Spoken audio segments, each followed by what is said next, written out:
This is Adopt Responsibility. I'm Caleb Landis here today with Tom Cole. Tom is a husband, father, and grandfather, as well as a friend to just about everyone. He and his wife are pastoral counselors who co direct Pure Heart Ministries International, which exists to heal hearts and grow leaders. They've also co authored the book Pure Heart Restoration of the Heart Through the Beatitudes. Tom and Donna teach together in their intensives and conferences on biblical identity, forgiveness, restoration, and healing, among other things. They're from Michigan, currently living in South Carolina, but travel all around the world to teach and have impacted countless lives through their ministry, including my own and many close to me. Tom, it is an honor. Welcome to the podcast. It's so good to be here with you, man. So I'm curious. I know that 2020 has been crazy for everyone, but especially for someone who travels a lot. How's it been for you? How are things affecting your plans and your ministry? Well, I mean, it hit. We had quite a few trips planned in April where we were going to go and teach, and COVID came and shut everything down. The We were going to go to Canada to teach, and then they closed the borders between the two countries. We were scheduled to go to Kona, Hawaii, and that got canceled as well. So when we closed down the country for 2 weeks, I thought, oh, this will pass, and then it didn't pass, and it Mm-hmm. just kept going and going and going. So I was pretty encouraged that we would end up, going traveling to Europe in the fall. We had a lot of plans for Europe and Canada again and Kona, but it just didn't happen that way. So it's kind of crazy. I've been alive. I'm going to turn 59 next week, and I've never seen anything like this before in my life. Everything came to a screeching halt, Mm-hmm. and I'm a doer, busy guy. I love traveling, and I love uh, teaching and seeing people get healed and set free. So Mm-hmm.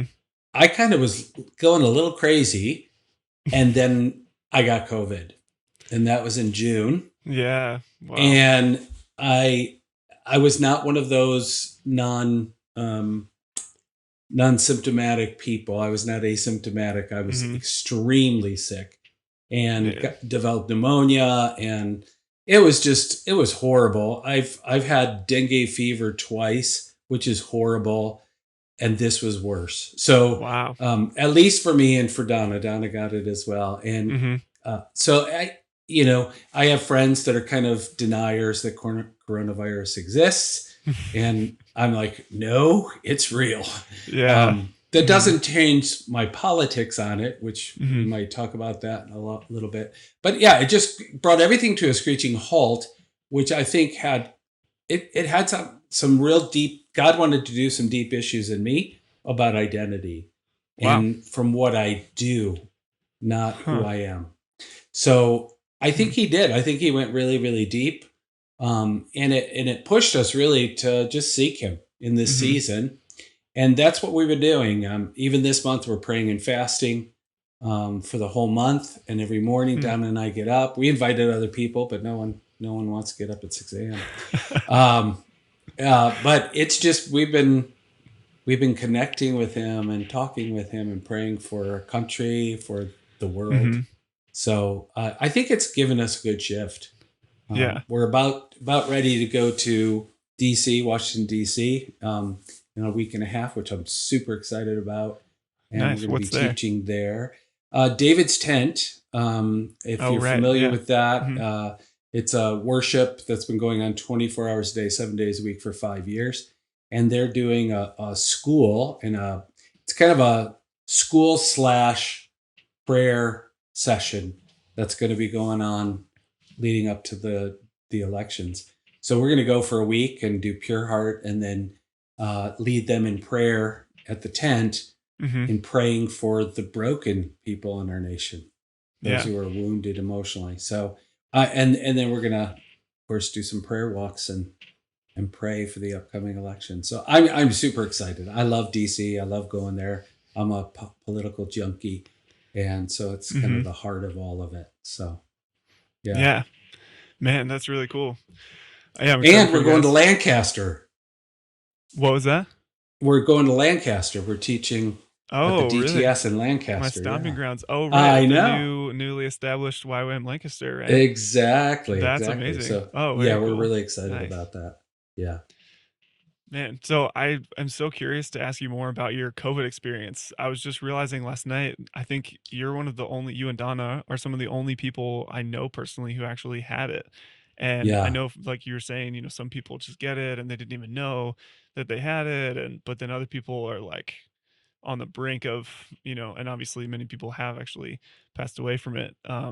So what was Yeah. that I like? just I mean, lost a did friend you yesterday. A friend of mine, good friend. really? He was Oh, I'm older. sorry He was about that, 80.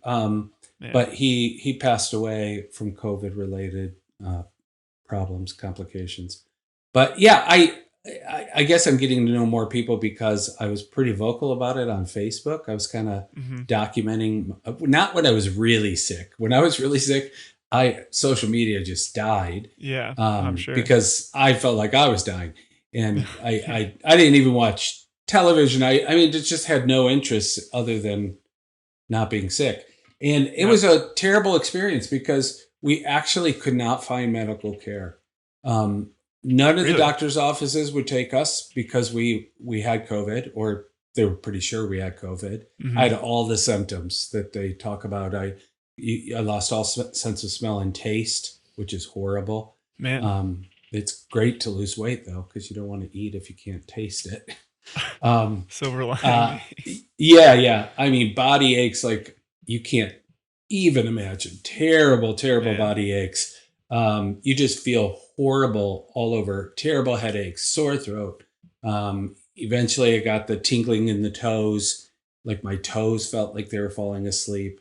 And that's when finally we got a teledoc doctor, and he's like, "You've got to go to the hospital." When I had the Hmm. toes numbing, because that's indicative of either nerve damage or blood clots. Thankfully, I Okay. didn't have that. I Hmm. did have pneumonia, um, and so Man. it was really tough. Like I just wanted someone to give me some medicine, like do something. And we would talk to people, these teledocs, and they were afraid. They were afraid to give us anything because of the ramifications through the medical boards and all these political. It just got so political, you Okay. know. Hmm. Like we wanted hydroxychloroquine, we could not get it. No one would give it to us. We wanted to Really? get budesonide, which they found in Texas. People responded well to budesonide taken um, through a nebulizer.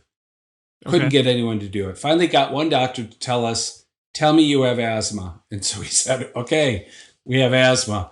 Okay, you can get budesonide." And so Man, it was what? just, yeah, it was a nightmare. Basically, what everyone told us was, when you feel like you cannot breathe anymore, go to the hospital. And that was it.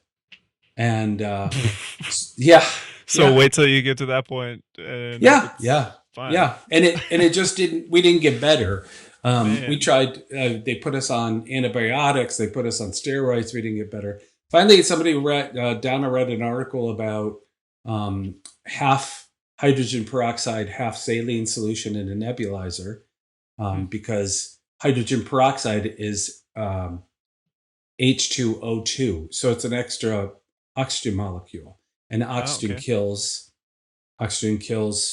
cells that don't belong there. Healthy cells Hmm. like oxygen, the wrong cells don't. So we nebulized Wow. that. The first day I felt a little bit better. Second day it was like complete change. Like my daughter's like, what happened to you? Like Wow. you're so different. Like I sounded different, and actually I felt within 2 days felt completely different, and did that for a week or two, and finally overcame. So it was a Wow. nightmare. Yeah.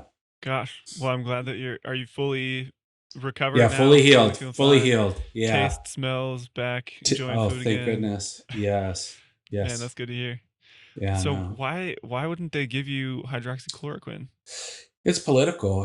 Donald Trump said it was good. So Orange Man bad. If he says it's good, everyone hates it. So it Hmm. really became so political. I was talking to a friend of mine, and he said, this is the first political virus in existence, and it Wow. really has become so political. Mhm. And it's sad. It really is sad because people died, I believe, because of the political games that went on behind the Mhm. scenes, and that's heartbreaking. Yeah. If Because we could have had treatment early on, because doctors are so fearful of the retribution they could receive. Some people lost their license, or not their license, but their jobs at Mhm. hospitals simply because they said, "Hey, we've had great results on the front lines with hydroxychloroquine or Mhm. remdesivir or whatever." So what happened was it stifled doctors, and they're not Man. stepping out and doing anything. I mean, let's face it, it's a new virus. No one's ever had it before. So Mhm. you do have to try different things. Yeah. And that fear of you know, not stepping out and trying something different was it just, I'm sure, I guarantee you it killed people, which is sad. Yeah. Yeah. Yeah. It seems like the priorities are pretty out of order at that point. Yep. That's really crazy, I know. man. I know. And what was the other thing you mentioned? I didn't recognize the name. I haven't heard as much about that. Remdesivir The second one you said or hydroxychloroquine. Then you wanted to get and rem butes oh yeah, something. budesonide. Oh, So budesonide. it's for your lungs, and for you take it through a nebulizer, um, and it's a steroid, and it had some really great. They've had great responses from some people with steroids like budesonide, Mhm. inhaling it into the lungs. But it we weren't one of those people, and that's one of the things the doctor said too. Is everyone's different. It responds so different. This virus is Mhm. not like anything they've ever seen Yeah. because Sure. it responds differently in everyone's bodies. Mhm. So one medicine works for one person, another medicine doesn't, or that same medicine for someone else doesn't work. So Mhm. yeah, it was a mess. Still is. Yeah. Yeah. Man. So was that frustrating to see for I mean, obviously personally, I'm sure that was frustrating not getting the care you Very. felt like you wanted, but on a bigger Yeah. level, I just having that personal experience, I can imagine that would make the broader situation that much more frustrating as well. It's frustrating, and it's because you're so sick, it almost brings a hopelessness. Like, Mhm. and I'm not a hopeless person. I'm an extreme the glass is overflowing. It's not half full, it's Uh-huh. overflowing. I'm Yeah. just an eternal optimist. But I mean, we got to a point where we're just like, man, this is terrible. Like, are we just going to die, and then that's it? Mhm. Go without treatment, go without help, feel Yeah. this sick. So I think I felt hopeless, and then afterwards, after I started feeling better, I got mad. I mean, Mhm. because people are playing games in politics, and people are dying, and I Yeah. could have been one of them. I mean, Mhm. really could have. If the pneumonia would have kept going, I could have been one of them. Yeah. So yeah. Mhm. So what do you think? Because I hear people talk about how, on one side, people think, uh, you know, Trump has been the most heroic person that could have ever handled this situation, and then on the other side, you hear, "Oh, he's just done the worst job that could have possibly been done." And I just Yeah. feel like neither one of those things can fully be true. But No, what no. for you seeing the situation, I'm sure that you've done more research into it than I have, having had it yourself. And you probably just would be someone to research it more in the first place anyway. Well, What would you have uh, done differently, or how do you think it should have gone? yeah, I don't know. I think what was really hard for him was anytime he saw a sliver of hope, he wanted to share that with people, right? Mhm. And then because everyone's hates him so much in the media, they completely anything he suggested, they completely demonized. Mhm. And I mean, there are doctors all over the world that are treating and having great results with the medications that he talked about. And so how could he have done any better? Really, Mhm. it's the other side that didn't want him to succeed, that don't want him to be right about anything. And so I think he did all he could do, and he's still doing it. like Mhm. really pressing to get a vaccine as fast as possible and as safe as possible. And even that now they're dissing. They're politicizing the vaccine, and that again is going to cost many lives because they're making it a political deal out of it, and it's a Mhm. medical deal. It's a medical issue, Mhm. not a political issue. So it's just really frustrating, And then Mhm. when you have, in 2000, what was it, 2009, the H1N1, 60 million people got the virus, and then they said stop testing, because it was outrageous. Mhm. It wasn't as deadly as COVID. It killed plenty of people, but nobody criticized. I was around then. I followed Mhm. politics. Yeah. Nobody was dissing on the president. It's Mhm. it's just we're so polarized now, so completely polarized Yeah. that if he does anything, they're jumping on him, even if he's doing the best that he can.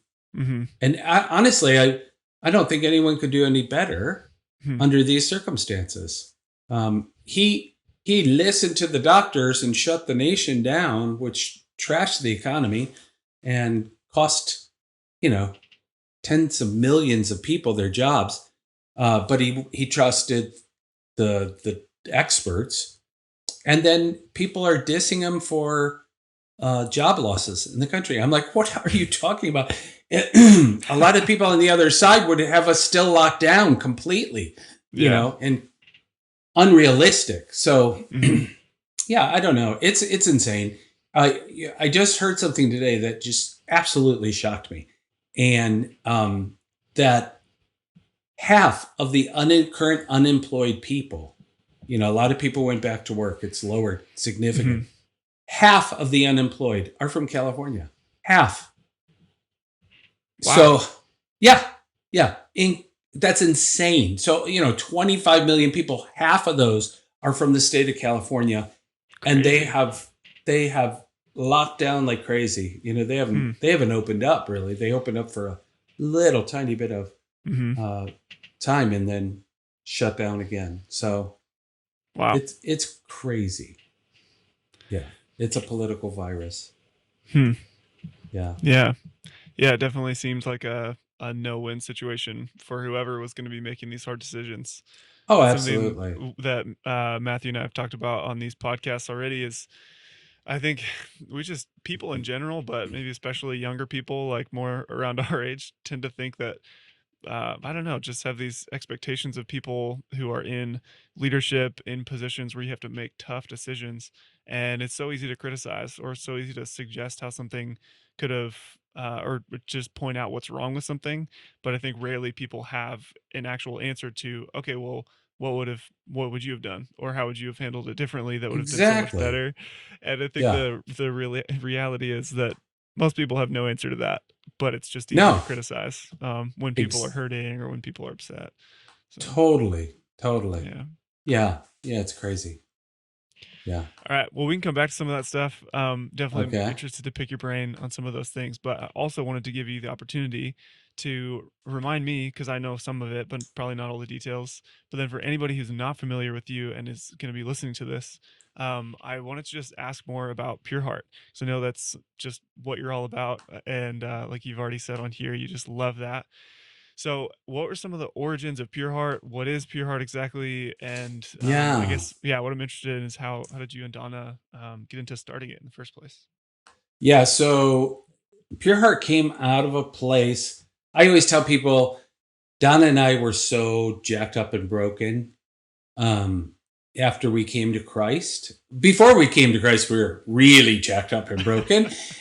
Then we I think Donna met Christ probably about 3 or 4 years before I did, and then we met shortly after I became a Christian. And we were so broken, such broken people. And a lot of people, I heard the message, just accept Jesus and everything will be great, right? Hmm. You're a new creation in Christ Jesus, all of that.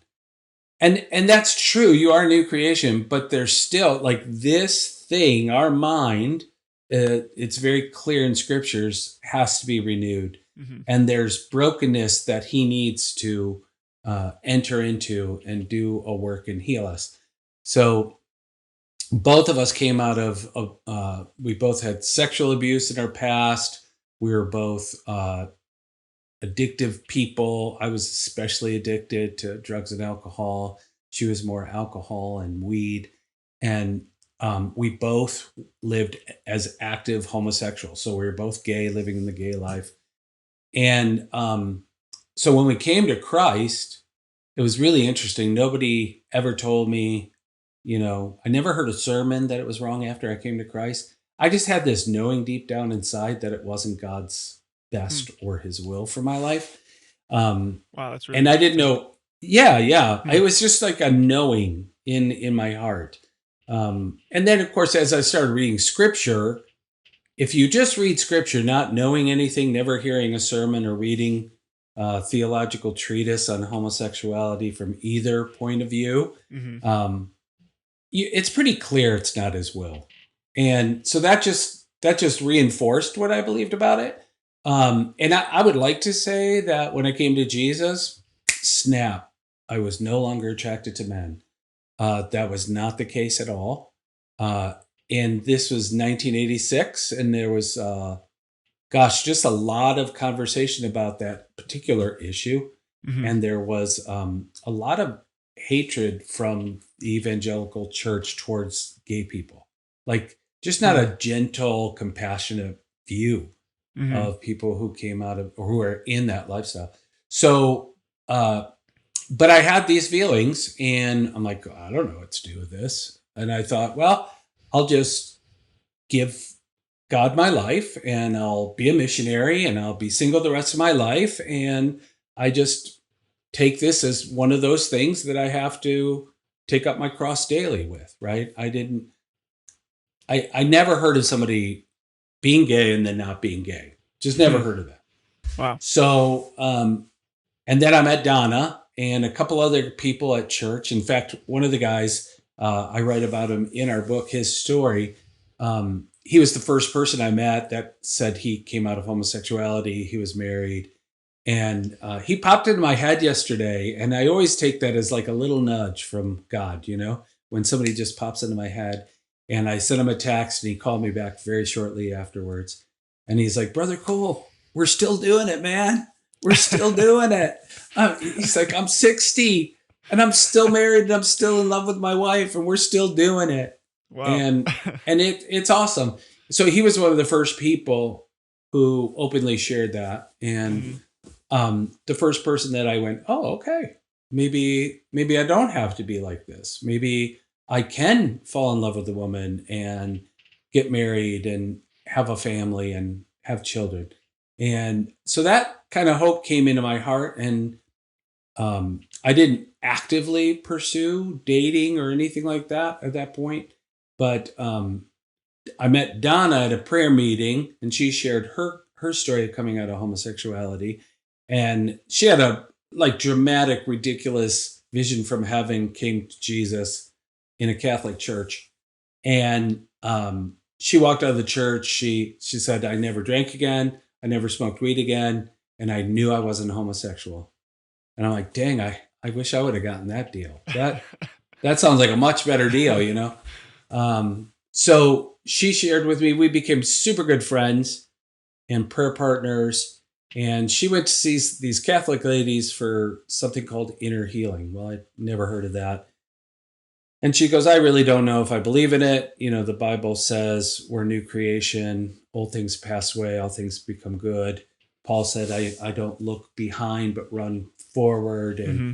so she went very reluctantly, but she went. And then she argued with them for about an hour about why inner healing doesn't work. And they finally just said, well, Donna, we don't have to pray for you. Like, why are you here Hmm. if you don't believe in this? And she goes, well, I see something in you I don't have. And I said, Wow. okay. Hmm. So she got prayer, and it radically transformed her entire, like, not just inward but outward. She Hmm. softened, and because she'd rejected her femininity for so long, And after receiving the healing that she did, she just looked different. Like she carried herself differently. And I'm like, okay, Mhm. well, I'm going to get me some of that. So um, You're like, "I I believe in went, inner healing." yeah. So I went and I got inner healing, and then God just took us on journeys of learning more and more, different kinds of aspects of healing. We ended up falling in love in the midst of that, um, and we were friends for 2 years. We dated for 2 months, and we were engaged for 2 weeks. I don't recommend that, Wow, I but forgot that part of your story. yeah, yeah, Man. yeah, insane. And so we got married, and I would love to say it was just so amazing, blah blah blah. No, we were still very broken, and just our family of origins totally handled things differently. Hmm. First of all, we're so different. She's a woman, I'm a man. Next, personality wise, we're on the opposite ends of the spectrum. And then our family culture was so different. Like her Hmm. family culture, they just duke it out, yell, scream. My family's very quiet, Mhm. uh, dysfunction. You just don't talk about. You talk about the fun stuff. You never talk about the difficult things. Yeah. And alcoholic home, so you don't talk about that either. And so when our first conflicts came, it was like, oh my gosh, this is terrifying. Like, what is this? Mhm. And so we had to work through a lot. That first year was hard. She was pregnant within a month of marriage. Whoa. Yep. You And guys didn't mess got around, waste any time. no, we don't. Well, we did mess around. That Right. was the problem. Yeah, that was the key. Um, I found out after 5 years of having 5 pregnancies in 5 years that we were very fertile, both of us. So anyhow, she Scientific was method very for the very day. sick. What's that? Scientific method. The Yeah, yeah. hypothesis, the test, conclusion. Yes, we are Got it. definitely fertile. Um, so she was very, very sick. So that added to the dimension. I don't believe it was from God, but God makes good from everything. And so in that sickness, she had to be served by me. Mhm. And I was so selfish and so taken care of that I never had to take care of another person. And she was so self reliant and independent, she never would let anyone take care of her. So Mm. in that sickness, it forged a difference in our relationship. So, and then that first child came, and you're just like, oh my gosh, this is a real miracle. Like I never Mhm. dreamed. Yeah. So, and then God really took us on more healing journeys after marriage and more learning from very gifted people. And we just started ministering to people out of our home, and primarily focused on people coming out of gay life or sexual brokenness, sexual addiction, pornography addiction, victims of incest and childhood molestation, Mhm. all that kind of thing. And so we just did that out of our home. And then a ministry in Michigan invited us to come and meet with them and at a board meeting. And on the way there, Donna's like, don't commit to anything. Do not commit to anything. And because I think they're going to ask us to be involved with them. I said, okay, I won't. And I'm spontaneous and pretty impulsive. So she knew she had to give me warning in the beginning. And she's much more measured and careful. And so we got into the meeting, and they asked us questions about our lives. And they said to Donna, they asked her the question first, why would you want to be involved with a ministry like ours? And it was their ministry was helping people out of homosexuality. And Donna said, well, I don't know that I do. And so she's talking, and at this moment, it's like this little, like the cone of silence with God happened. And he just, when I say God speaks to me, it's like a thought that goes through my head that I know is way too wise or way too smart to be me, or even something that I would never want to do. And it was through the scripture, comfort those with the comfort you've received. And I'm sitting there going, oh, well, that makes Hmm. sense. So they came to me, why would you want to be involved in ministry like ours? And I said, well, the scripture comes to mind. Comfort those with the comfort you received, and God's given me comfort and healing in this area. Hmm. So that would be one reason.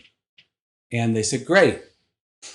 All in favor of those who want them to be on the board, say aye, aye, aye, aye. They're voting. They never even asked us. And Donna is literally kicking me under the table.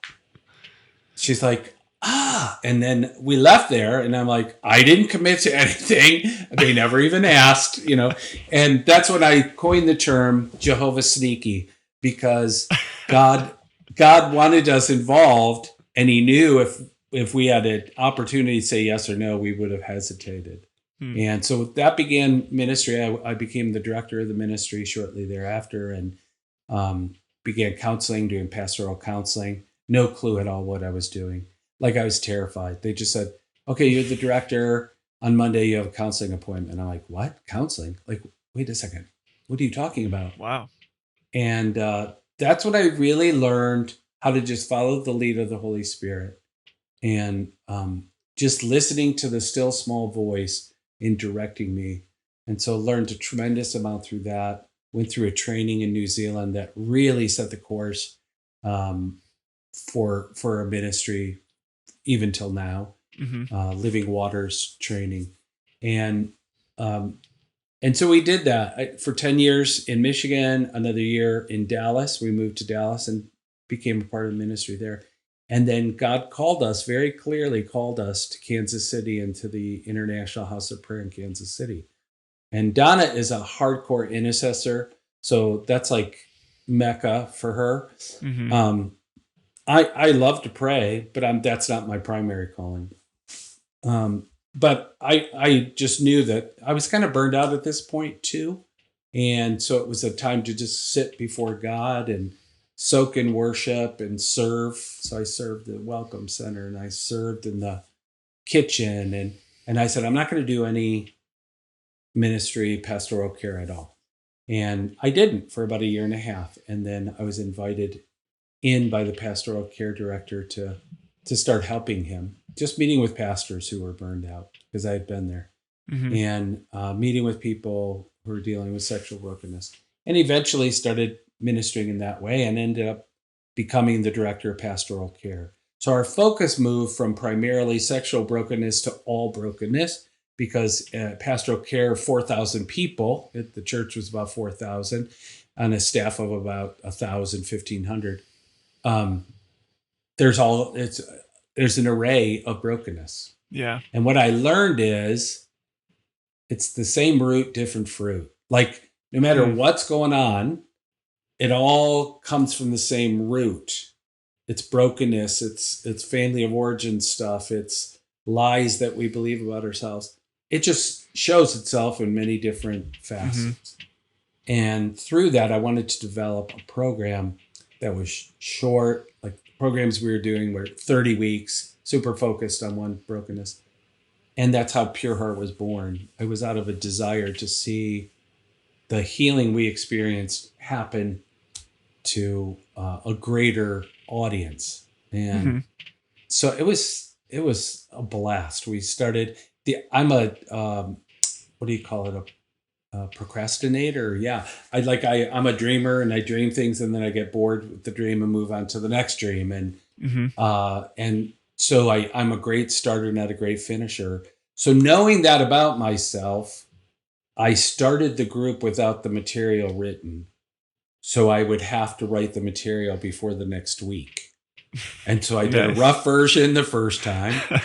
We'd hand them like these copied chapter each Hmm. week, and then started another group, took another group through, edited that while we're going through the group, seeing what works, what doesn't.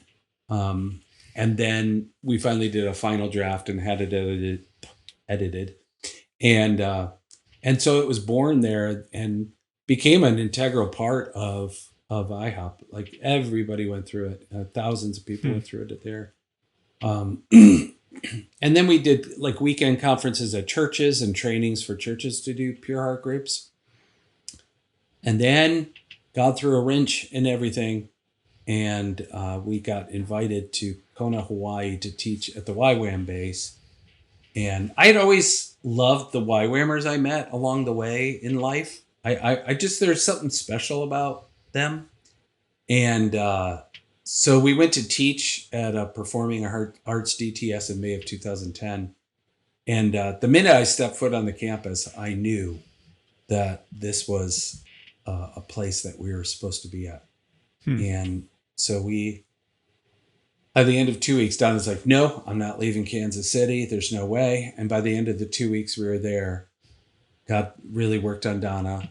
And so we left Kansas City and went to YWAM and did a DTS, a discipleship training school, and absolutely loved it. Lived in Cambodia for 3 months. Amazing, awesome experience. And then we helped lead 2 DTSs after that. And we had we kind of changed Pure Heart from an 8-week program to 1 week teaching. And literally, I don't, thousands and thousands of people have been through Pure Heart all throughout the world now. Hmm. And it's really dealing with the basic wounds we all have. Like I said, same root, different fruit. Mother Hmm. wounds, father wounds. How to learn that we're needy and broken and we need change. Hmm. Confession, like how to get all the shame that's been built up over the years broken off of us. What it is to be a woman of God, what it is to be a man, getting healed, especially from the brokenness in our masculinity or femininity. How to forgive well, and finally getting to a place, who am I? Who is my true self in my identity? And so Hmm. that's a long version of what Pure Heart is and why we got to it. Yeah. Man, thanks for sharing that. That's Yeah. you both have such epic stories, and I mean it seems like to me the whole thing strung together, and just the outcome of you guys' lives and the ministry you've had is just such a beautiful thing. Um I was also thinking as you were, talking about some of your earlier days as you were just meeting Jesus and starting into a lifestyle of following him, making those decisions that would define so much of your life after. I just think you must be kind of like the worst nightmare for a lot of the social justice warriors these days, and just people who Oh my. I was just curious. I was thinking, like, man, do you get hated on by people who want all kinds of sexuality to be okay, and do you get heat from that, or do you kind of stay enough within Christian circles that you don't get that too much, or? Well, we've had experiences throughout our days where we're a little more evangelizing the gay community, and that was more in the 90s. And back then, it was very different than now. There was a lot more anger directed towards us, and threats, and people hating on us. I made a list on the internet that was I was one of the top 100 ex-gay activists, Wow. or anti-gay activists. And I'm like, Yeah, yeah. what the heck? I'm not even an activist. Like, I don't even know what you're talking about. But I think because of who we are, and that we're married and we've been married for so long, Yeah. um, it creates, a little anxiety in some people. In fact, we went to it was a gay pride festival in Royal Oak, Michigan, and it was an indoor festival. And my friend decided she had such a heart for the gay community and for those with AIDS, because AIDS was if it was a death sentence. If you were told that you got AIDS, that you have AIDS, you would die. Like, I lost so many friends in the 80s from Hmm. that, and frankly, I don't know how on earth I didn't get it, Hmm. honestly. Wow. Because there was no such thing as safe sex then, Hmm. and I had uh, sexual partners that died of AIDS. Wow. So yeah, so that it's yeah, it was a big issue then, and she really had a heart to minister to people. So we got some. She got a Christian bookstore to donate books by Billy Graham on death and dying, and that we'd hand them Hmm. out. So she asked us to join her. So we did. And she said what they wanted to do at the table, and they accepted her and, gave her a table. And within a short amount of time, we had some testimonies that we knew, okay, this is not like testimonies in a brochure for Donna and I. And we're Hmm. like, yeah, this is not the place for this. Let's just focus on ministering life to people. So we hid Hmm. those under the table. But this one young, really angry activist somehow had gotten behind the table and pulled it out. And he started sharing it with people. And he started arguing with us and getting very heated and yelling. And we were just, I mean, really, the Holy Spirit was with us. We responded with such love and kindness and gentleness. Hmm. And then he rallied a bunch of people around us. And this one guy had been chatting with us. He was a good friend of my friend who had the idea to do this. And he had walked away from God, and he had full-blown AIDS. He was very, very sick. And she introduced us and told him about our stories. And he goes, "This is fascinating. Like, I've not heard anything like this before." So we're having Hmm. this very intense and great, very pleasant conversation with him when this guy comes with a crowd of people. And Oh. he is angry. And so they're starting to shout us down. And we had our firstborn son, who was about 5 or 6 months old at the time. He was in his Hmm. little sleeper there. Uh-huh. And they start yelling and screaming and telling us how hate-filled we are. And Billy Graham's a hateful bigot. How dare you give these books out? And I'm like, hey, I didn't know you guys didn't like them.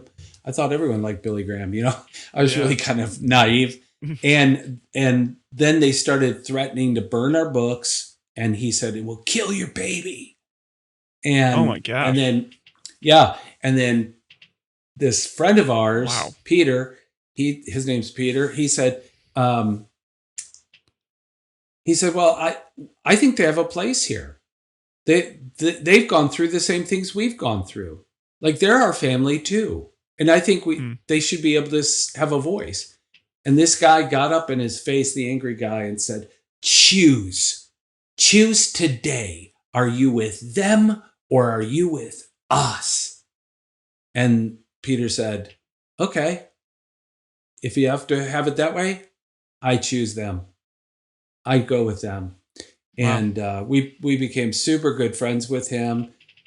He ended up coming back to God, coming back to Jesus, Hmm. and we were with him when he died. Just beautiful ministry, incredible ministry with him, and love and friendship. And they didn't burn our books, but there was a table of lesbians next to us that were Hmm. not happy that they got stuck next to us. And Yeah, I bet. yeah, and as they're screaming, "We're going to burn your books. You're fascists. You're fascists. We're going to burn your books." And then the lesbian says, "Now who sounds like a fascist?" And I thought, oh, that's good.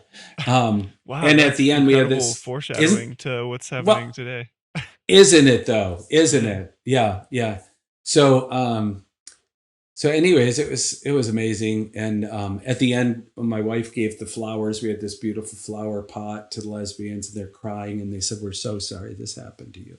So Wow. yeah, we had things like that, and I got plenty of hate mail, and everyone telling me either you weren't gay to begin with, or you're a liar and a faker now.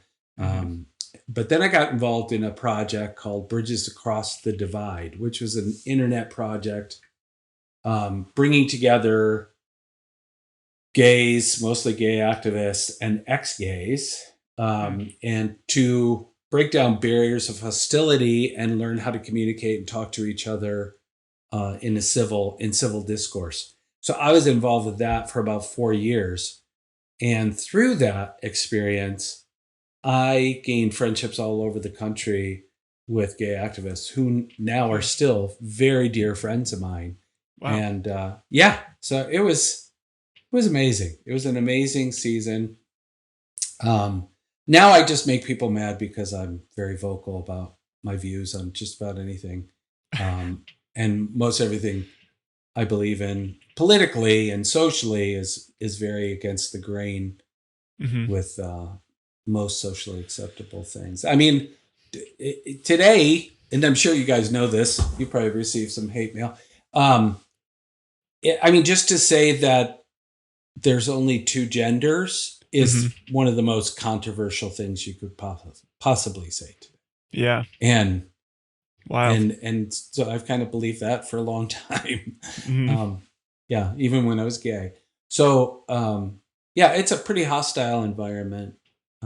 Although I do have to say that the young generation of gay people that we've encountered in the last, I would say 5-10 years, there's a general acceptance of our stories Mm.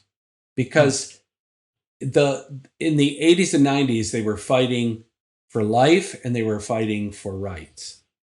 So they couldn't get married. Your lover couldn't come to the hospital if you were dying. There were all these things they were fighting for. Mm. Well, they have those rights now.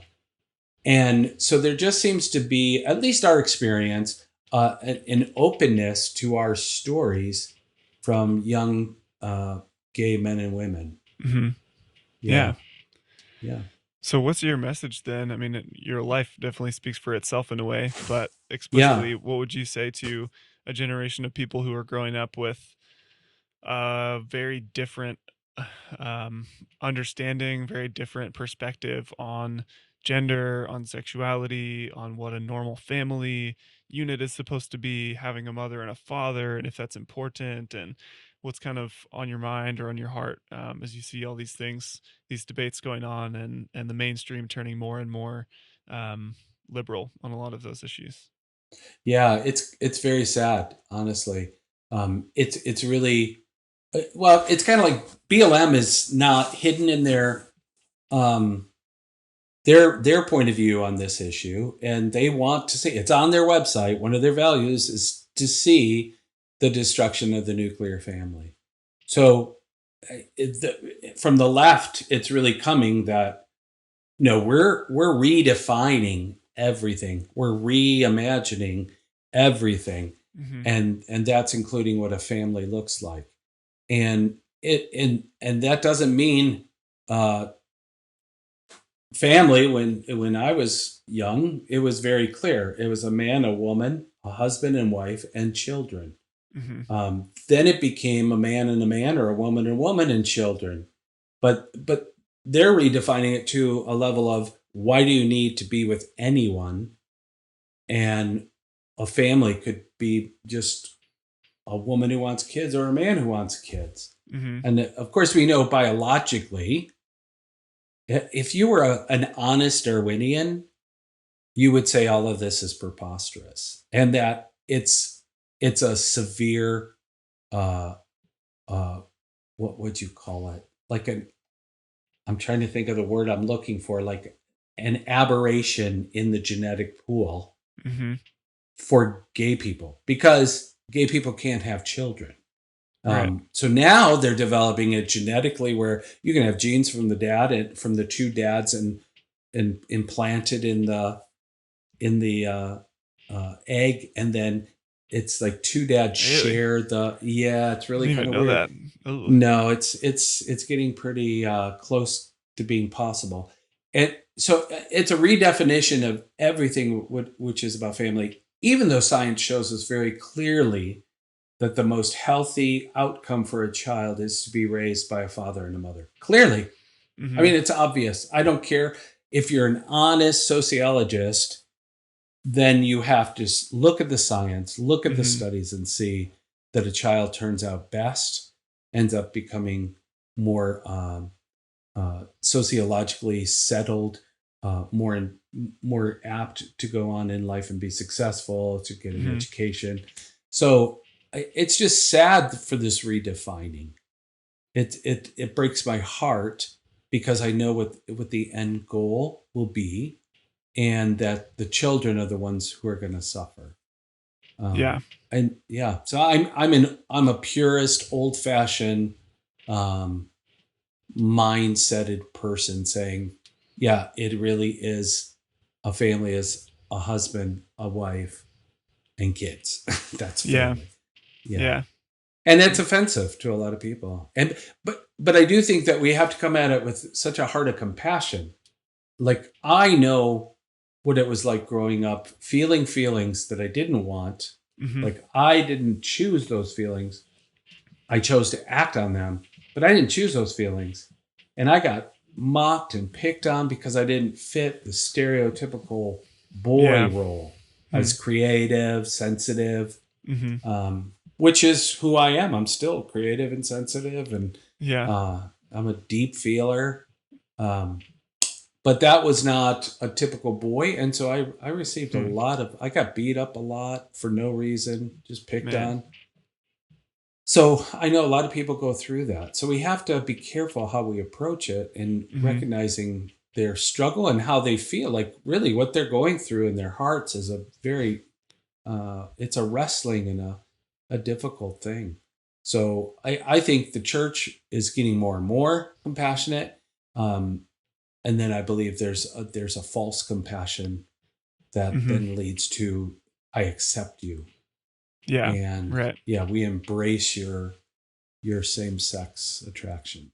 Mm-hmm. Um, yeah, so that's pretty prevalent now. Yeah.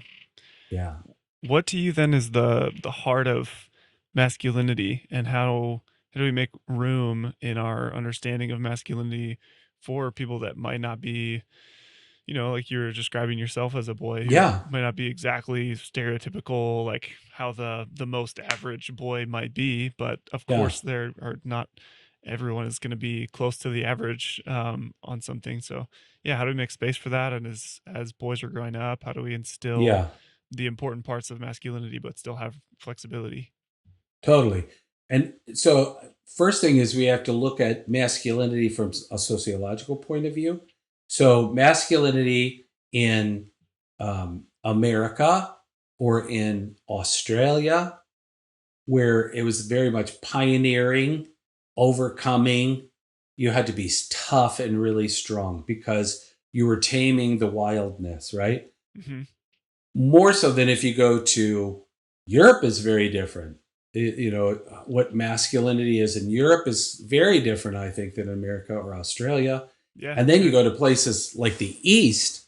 Hmm. You go to the East, the Middle East, India, Asia, and you see that men are very different there. There's a what some would seem like maybe feminine characteristics, the way they carry themselves, because they have long-standing cultures.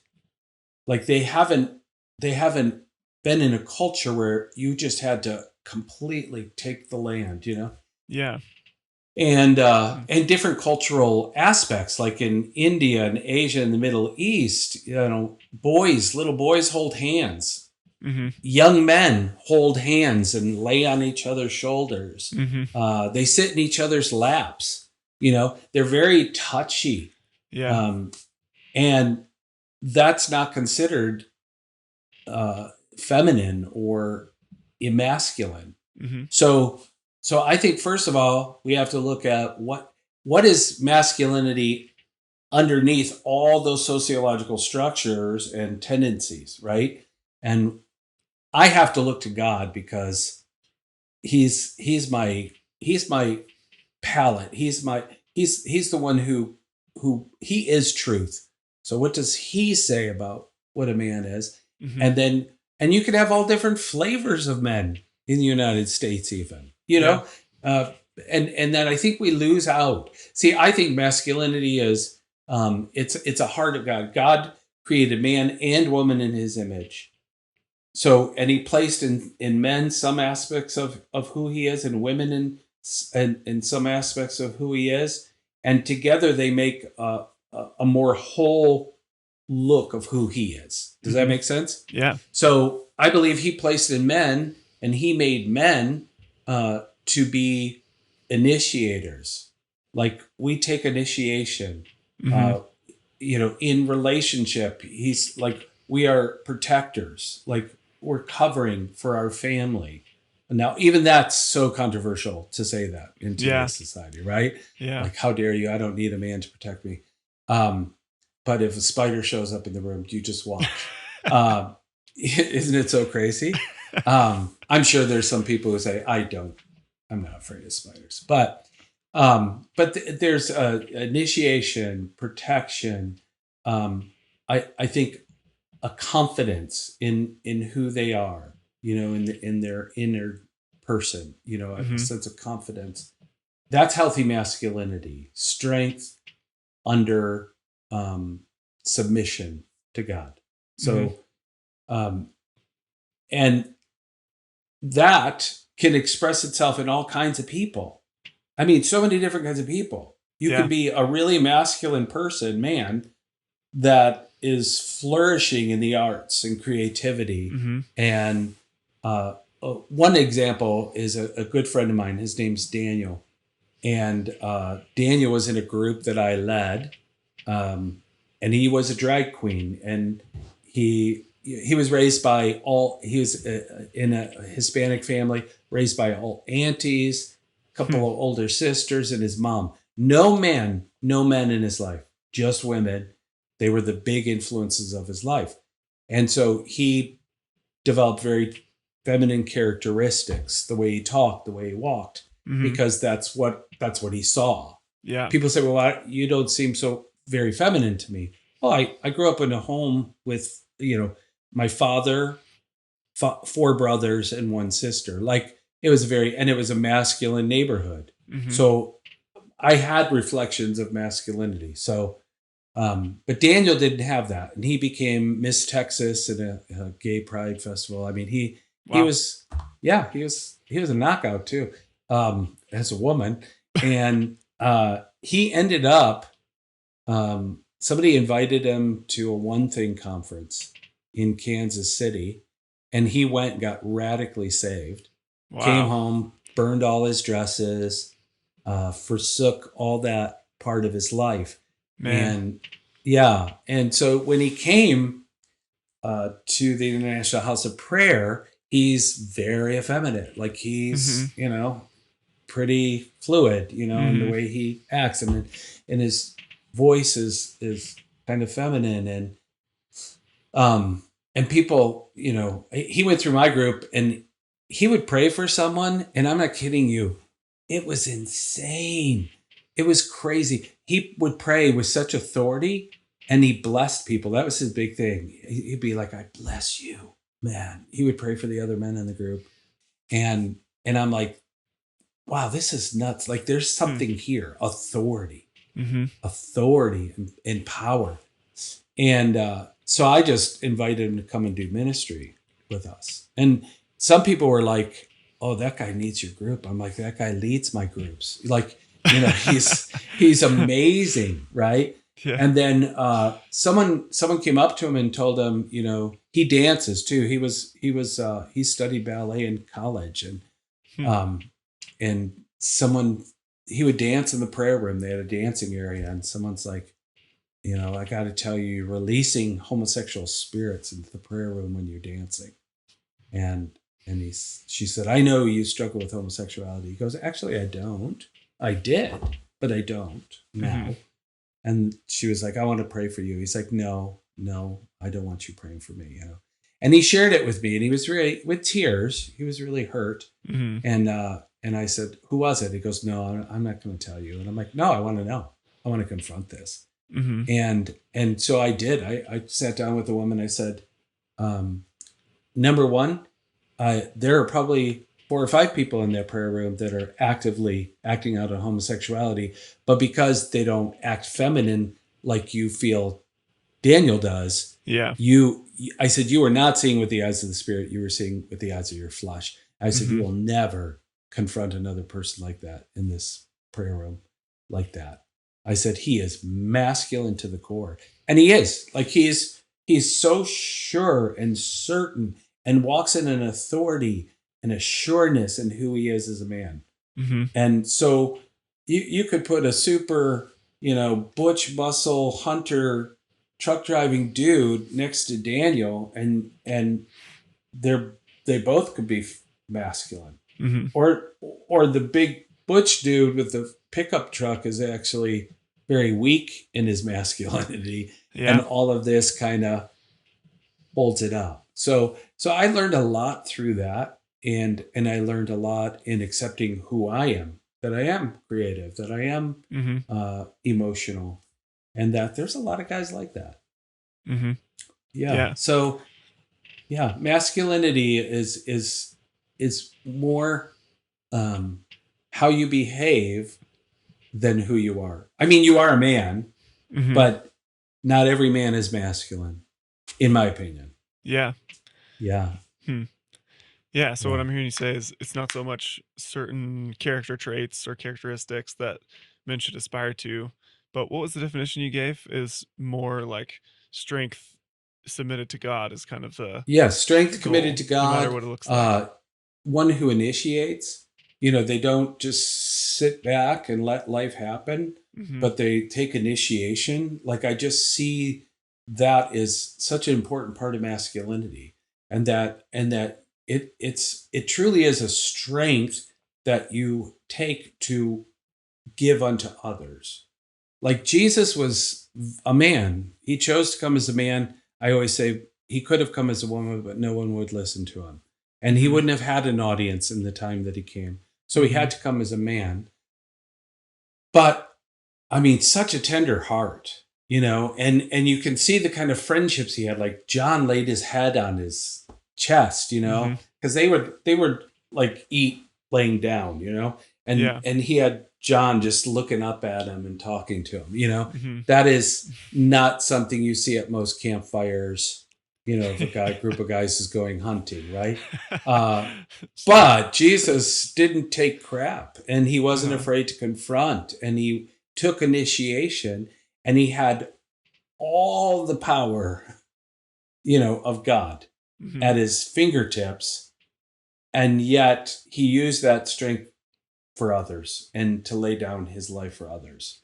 So, I do believe God gives men great authority and a voice of authority in this earth, um, but it's not for ourselves. Mhm. And a lot of times masculinity is inward and for ourselves, and it's for laying down our lives. And I always ask people, what's the most masculine thing Jesus ever did? And the first thing that came to me when I heard that question in my heart was, turning the tables, whipping Mhm. those guys out of that room.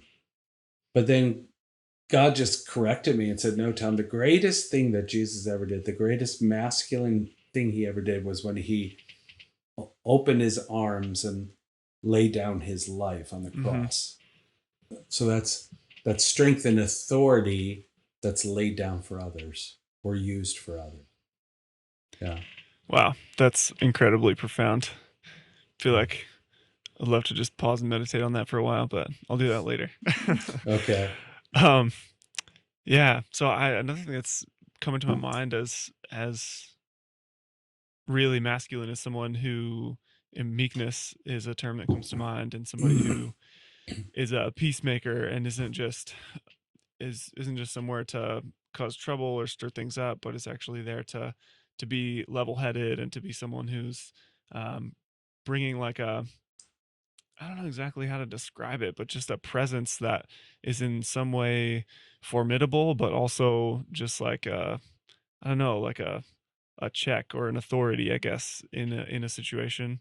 And so I'm just trying to think through, even for myself, like it seems hard to know, I guess especially as a young man, as things are so polarized and there are so many people kind of going for each other's throats in 2020, especially, it seems like, um, yeah, what do you think is a key for entering into those types of hard discussions or just tense situations and being someone who is operating in strength and using God-given masculine traits, or playing the role of a man in a situation to bring that authority, but also Yeah. not just coming in with your own super strong opinion that makes things even more polarized, but actually bring Right. a level-headedness and a peace into Right. situations like that.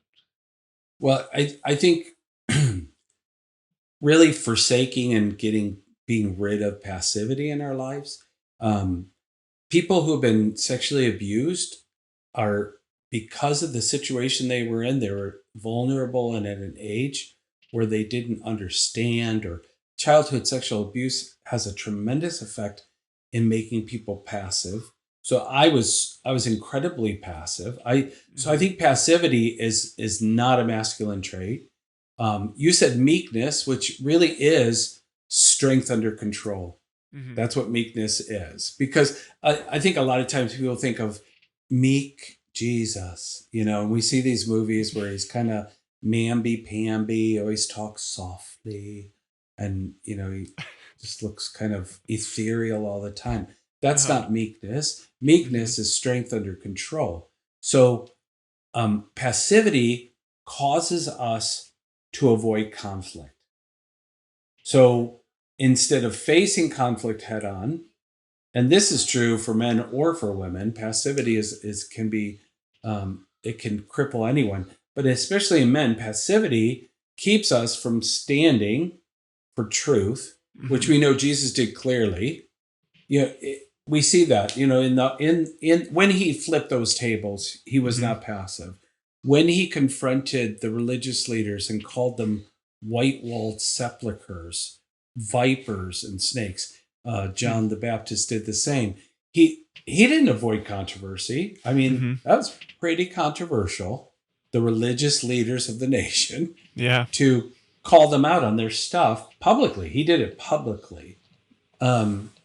So passivity is a crippling thing. And so I dealt with massive passivity in my life.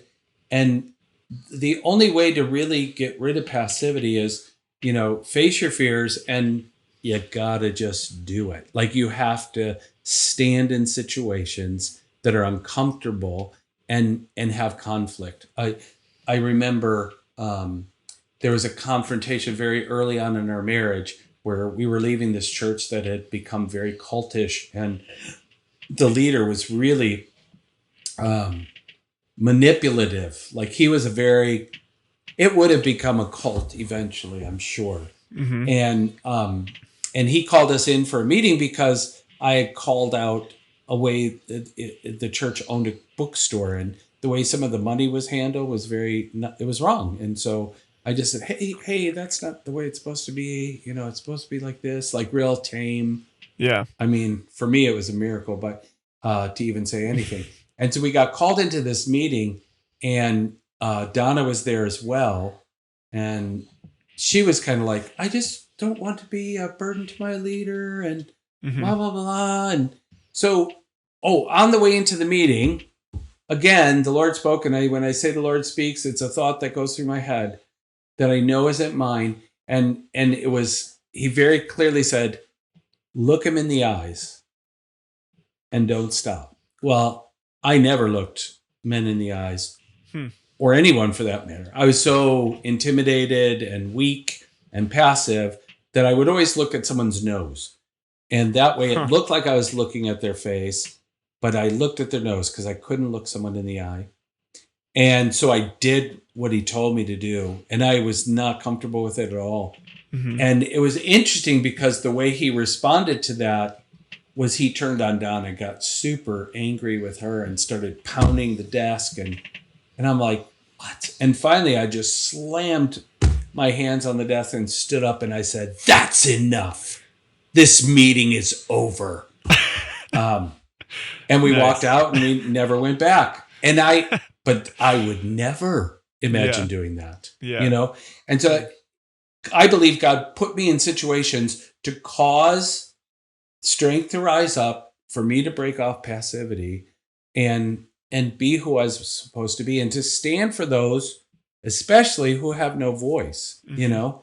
Um, so, and be the one who protects. So passivity, we gotta forsake it. Mhm. And I think there's many forms of passivity, but uh, we can be passive if all we do is watch sports, play video games, watch documentaries or television all the time. That's Mhm. a passive position, right? Um, but I believe one of the ways that we're being forced into with our culture today is to just shut up, silence the masculine voice, Mhm. silence men.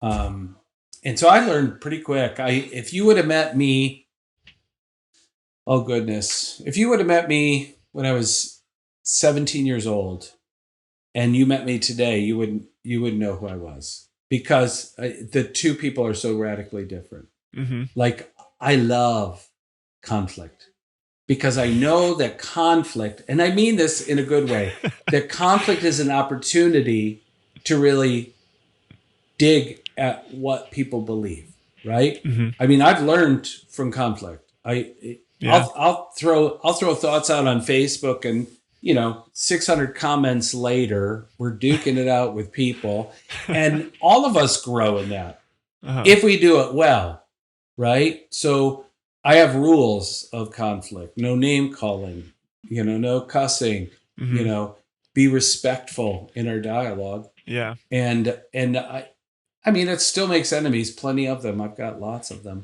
Uh-huh. But we have to stand, especially for those who are most vulnerable, right? Yeah. Yeah. Hmm. So that's a masculine trait. Yeah. Hmm. I'm interested to hear, or I'm interested that you're saying you feel like that on Facebook has been beneficial to you. I feel like I haven't figured out the right formula to make Facebook a productive platform for communicating with people or having deeper Yeah. conversation. And honestly, that was one of the reasons for starting this podcast, because I just feel like I have all these, as a how old am I? 26? 26-year-old man now with two kids. Feel like I'm just getting started in life in some ways and still have so many questions and things I'm figuring out about the world and what Yeah. exactly I believe and all. I mean, I guess, being a lifelong learner, that'll always be true to some extent, Trust but me, it's always true. but I'm just like, I don't know, it feels like conversations like this one just need to be had. And I felt like a lot of times my interest in things or my kind of like yeah, figuring these things out was happening to some extent on Facebook. And I just felt like that was, so at least for me, it was really unhealthy because it didn't feel Yeah. like we could actually really get into it. And I don't know, something about seeing somebody's actual face in front of you or hearing the tone of their Yeah. voice and their body language, it just all seems like so important for really going into Yeah. depth with It's people. it's definitely the better way to go, without a doubt. Yeah. Um, but I think I usually throw out questions and then say, Mm. all right, let's discuss. And then I'll put a reminder, remember, no name calling, no, Hmm. and I tell people, if you name call, I will delete the post. Yeah. And I've deleted lots and lots of posts. I I give people usually a three strikes and you're out, generally, but I usually give more grace. But I've only had to block a few people. Hmm. Um, and unfortunately, uh, I would say more than half have been Christians. Um, isn't that terrible? Because I have a wide array of friends on Facebook, and I always Yeah. put it publicly. Um, so yeah, incredible. I think we've had incredible conversations and a deeper understanding of each other, even if we completely disagree. Yeah. If we do it respectfully, and if we're actually seeking to learn what others want and not do it just because we're throwing it out there so we can show them how right we are. Although Hmm. sometimes I may do that, if I got to be honest with myself. Yeah. But really just trying to hash it out. Yeah. And it's funny because I've had gay activists defend me, Hmm. on my character and who I am, Wow, that's to amazing. people from outside. Yeah, I've had atheist friends, defend my character, and Hmm. so yeah. So I just think it's important that we have to be listeners Yeah. and generally curious, like Yeah. generally curious. Like, sometimes I don't understand how people stand for something that's Hmm. not, like, my brain just goes, you Yeah. know, how can you possibly think the destruction of property and, like the riots? I can't even fathom. Like, Yeah. how is this productive? How is this helpful Hmm. in the national discourse, and people answer me, and some of the answers confound me, but they answer. You know what I mean? Like, Yeah. they don't just unfriend me and Mhm. head out. And some people really believe that that's okay, and so just having those conversations is super important. Yeah. Um, if we can do it without humiliating one another. Yeah. Hopefully. Yeah, That's the yeah, goal. Well, yeah. not for some people, but that's definitely my goal. Right. Yeah, totally. Yeah, it's interesting you Yeah. mentioned that one specifically. I just saw a few days ago. I don't think she said it a few days ago. It was longer ago, but one of the BLM leaders. I just saw a clip of her talking about how, if you decide to go and loot a Nike or a Macy's or I forget all what she was listing. They were She's all like, high-end if stores, you, yeah. yeah, if you want to go smash it in a Louis Vuitton or whatever it is, Yeah, she's like, that's reparations. That's reparations. And she's basically trying to completely justify all of yeah. that. And it's crazy times we're living in. I'm with you. That's a hard Very one for me crazy. to wrap my mind around. Yeah, I mean, just to justify it. I mean, if you want to be honest and say, "Wow, we were just really pissed off," Yeah. yeah, and their emotions got the better of us, and somebody started it. That's an honest conversation, as far as I'm concerned. It's anarchy to the max. Hmm. It's chaos to the max, and anarchy and chaos never amount to anything really good. Hmm. Um, so, yeah, but it's good that we have conversations. It's good that we talk about it. Um, and and I think one of the things that I've learned with Facebook is to to be involved in each other's lives outside the controversial conversations. Like, Yeah. it's funny. I'll post a political post, and I the trolls come out. Hmm. And you're like, wow, I haven't heard from you in 8 years. you know and all of a sudden, you respond to this post Yeah. only. Said, I haven't got a birthday post from you. Yeah. Right. Didn't hear from you when my grandson died, the worst pain that I've ever experienced. Yeah. And this would be a little easier conversation if we actually had a relationship outside of you dropping in on posts you disagree with me on. Yeah. Oh, And yeah, for sure. yeah, That has to yeah, be. I mean, in that type of situation, I feel like I put approximately zero weight on anything that anybody says on Facebook if I haven't heard from them in that long, or if it's like you're describing. yeah, I forget which. I think it was probably right in the wake of the whole George Floyd situation, and yeah, that was right about the time I was deciding to mostly steer away from talking about really tense issues on Facebook in general. But before I made the decision, I don't even remember what I posted, but somebody, a couple people that I went to high school with, and I literally have not heard from them since high school, which is quite a while ago now for me. yeah, And were chiming in with their opinions, and I was just thinking, like, this is so weird. Like, what? This is such a strange platform where you can be connected to someone sort of in this way where sort of, right. you probably don't hear from them about your marriage or your firstborn child or all of these amazing things that they have the opportunity to celebrate in your life, but it becomes this platform where as soon as you see something you disagree with, people just have this desire or almost feel this need to chime in and correct you or really lay out their opinion in a Totally. Outside yeah. of any kind of relationship. Hmm. And that's my definition of Facebook troll, is people who only discuss disagreement and controversial topics.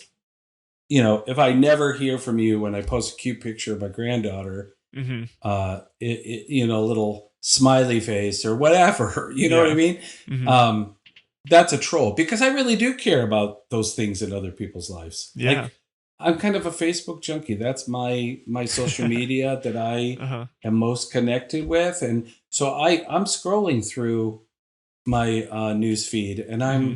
celebrating with them Yeah. when I'm crying with them when they're going through something difficult. And I'm commenting on their controversial political posts. And I Mhm. think that they don't unfriend me and don't block me because they remember when I told them I'm sorry Yeah. that your lover is sick and I'm Mhm. praying for them, you know? Yeah. And so that kind of drives me nuts, but I'll call it out too. Mhm. And I'll just say, "Oh, you're trolling." Yeah. Yeah. Yeah. What's been your most controversial thing you've said on Facebook, or that it's turned into the most heated debate? Oh gosh, there's been so many. Um Gosh, I'm trying to think which one upset people the most. Um I tend to do it quite a bit.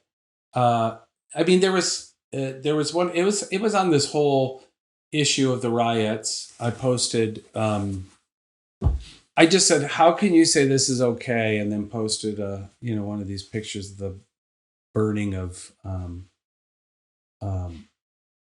what uh, was it Minneapolis? Yeah, Minneapolis. Yeah, Oh, was it with the that George Floyd. like the Yeah, it was like get the the first really thing that was crazy when yeah. they finally, the Minneapolis police abandoned the precinct and they just Oh, burned okay, the yeah. building down, Mhm. and pretty much all of it. I'm like, how can any of you say this is okay? And it got heated. I mean, I was called uh, accused of white privilege. Mhm. I was called heartless, racist. I mean, everything. Where nothing in the post had anything to do with race. Yeah. It was all about how can you say this is okay? Like, I'm deeply concerned that our culture is completely collapsing, our society is completely collapsing at this point. Yeah. But one time I saw an article about George W. Bush and Ellen DeGeneres sitting next to each other at a football game. Oh, Do you yeah. remember when that happened? Yeah, I do. Yeah, yeah. So I just loved it. Like, I loved that they overlooked their differences and they were friends. Mhm. Like, to me, that's amazing, and I was so thrilled about it that I took the picture and I just wrote this little blurb about kindness and isn't it wonderful that they can overlook their differences? And it went viral. I mean, crazy viral. Like, Really? yeah, like 120,000 shares, and Whoa. yeah, Like yeah. real And, viral. like, real viral. And Whoa. somebody said, "How the heck did that happen?" I said, "You got me. Maybe because it's good news and people are really sick of all the bad news. Maybe, You know? yeah. Yeah. Hmm. But yeah, it's to me that's one of my outlets of just having conversation and Mhm. hearing different points of view, and maybe a little fun having confrontation. Expressing your masculinity a little Ex- bit. yes, yes, yes, Have you yes. always been you called yourself a political junkie? Have you always been that way, or is that more recent? Yeah, yeah, totally. Oh, No, really? no. I mean, I remember in junior high, um, uh, just there was a group of super political nerdy dudes, and they broke out at a basketball game because Milliken was running for governor um, in Michigan, and he was a Republican, and they were a group of nerdy Republicans in eighth grade, and I remember they all started chanting Milli, GAN spells Milliken, and or maybe I got the spelling wrong. Anyways, it stirred something up in me. I'm like, they're really passionate about this, Mhm. and I don't know that I know much about Milliken. So now I'm gonna dig in and find out more. And so I did, Hmm. and I just was a political junkie. I read the newspaper every day, um, and as a gay man, I was pro life and a Reagan fanatic. Like, I was Wow. hardcore fiscal conservative, and less government, and Uh-huh. um, yeah. But there were a lot more of us in that world then Hmm. than than there are. But now it's changed. I just heard yesterday this gay man is he just wrote a book, and he talked about the political climate and that how so many of the gay community are moving over to the Republican side. And Really? yeah, yeah. Huh. Why is Uh, that? I think it's because they're seeing. He said, now he's a gay man. He was on the news, and he said, there's it's not easy being a gay person, and there's a lot of times we don't feel safe. Hmm. And with the current political climate, Republicans are talking about safety and security and law and order. Hmm. And he said, I don't know if that's it or the fiscal part of it, financially. Hmm. Because in gay households, the income is much higher than in the average family income. Because both So are maybe working it's generally. So yeah, yeah, both are nice. working, and I mean more and more people are working both in heterosexual homes, but and then less children, if Hmm. any, Yeah. so more disposable income. But yeah, so I was a hardcore conservative, um, and I guess today I would lean more libertarian. Because I mean, I very much believe in the smaller government, the better, Hmm. and people will flourish under a smaller government than over a large government, Hmm. and so that's kind of been my bag since junior high. Yeah. Yeah. Do you feel trapped by our two-party system, which I guess is technically not a two-party system, but feels like it? Yeah, I don't think it is anymore for sure. Trump kind of broke that up, and the progressives are breaking it up even more. Um, I, you know, I, I think it'll take years and years to break it. But I mean, Bernie ran as a Democrat, so Hmm. uh, Trump ran as a Republican. Neither of them fit the Republican or Democrat molds. Yeah. Like True. Bernie is a socialist; he says he is. Hmm. Trump, he did not fit the typical Republican mold, and still doesn't. And he's kind of changing the Republican mold. Yeah. If he gets another 4 years, I don't think the Republican Party will ever be the same, and in a good way. But my Hmm. whole thing is, Ron Paul ran uh, as he truly a libertarian, but he ran as a Republican for president, Hmm. and that's how I think we have to do it. And then eventually, um, maybe those parties will develop, you know. Hmm. Yeah. But yeah, yeah.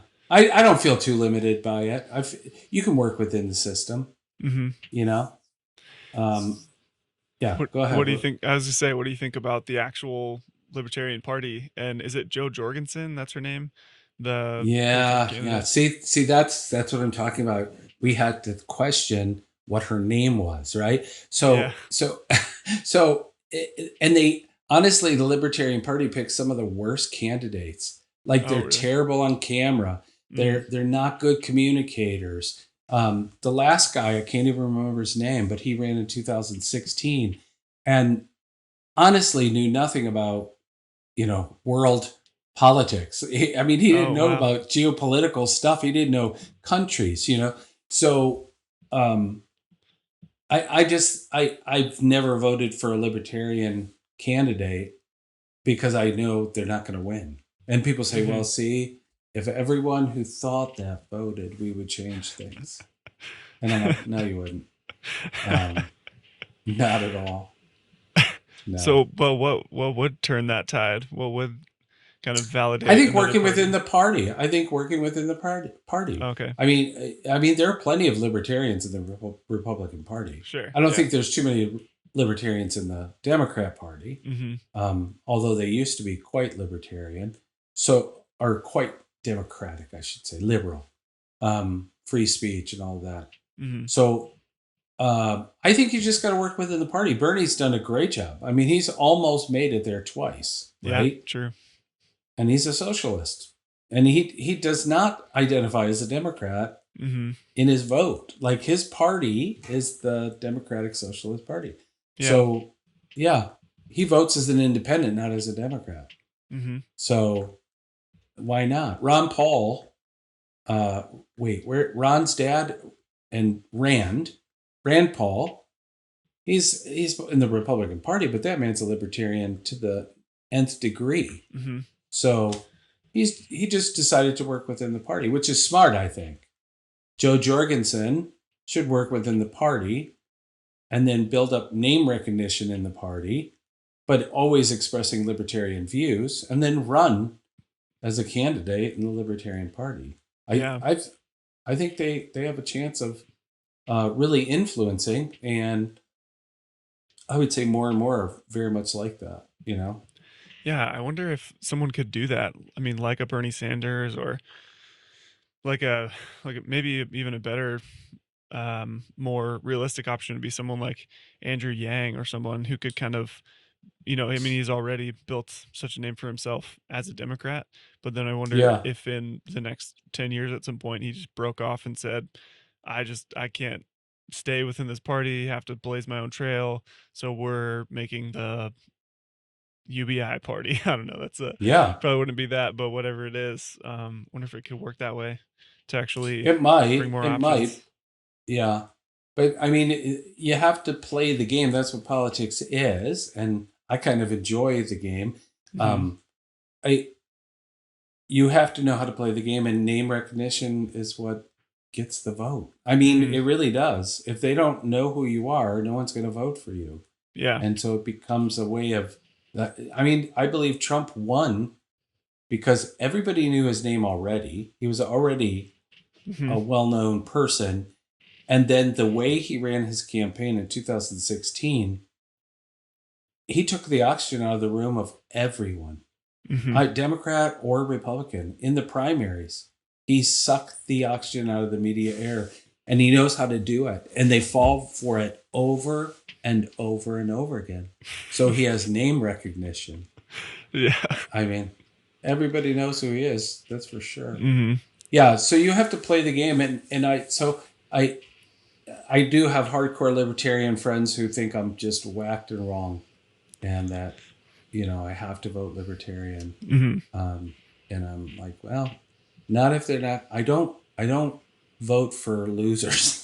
Not losers like you're No, a no, I know what you mean. loser, but Yeah. people who aren't going to possibly win, because then Yeah. I'm actually taking votes away from someone else that has a good chance of winning, and I'd Yeah. rather have than the other Hmm. candidate. So Yeah. yeah, yeah.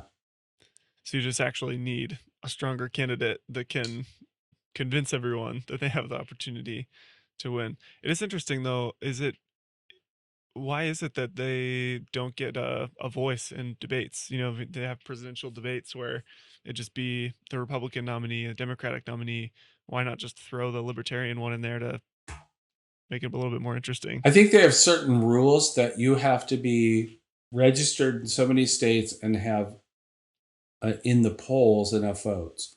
And I Oh, okay. just don't think yeah, that's generally the way it works. Hmm. Because what was his name? He ran against George W. Bush and Clinton as an independent. He was a Texas billionaire. Um, I'm trying to I don't know if I remember can his help you out name. with that one. Yeah, yeah, it was well before you were probably alive. It was in 80, 89, 90, 90. Um, yeah. Anyhow, he he was in the debates because Oh, he okay. had enough influence, and Hmm. so he was in the debates. He wasn't left out, and he Oh, got interesting. like 20% of the vote. Wow. Yeah, Wow. yeah, Is that the best yeah. independence done probably in the Oh yeah, recent I think history? so. And Wow. yeah, Hmm. yeah, Did you see that yeah. that Joe Rogan offered to facilitate or moderate a 4-hour debate between Donald Trump and Joe Biden? Please, please let it happen. That's kind of how I Trump feel. said yes right away. I mean, right away. Well, I would probably love it. probably I no would matter love the it. format, his answer would be yes right away, I would think. Yeah.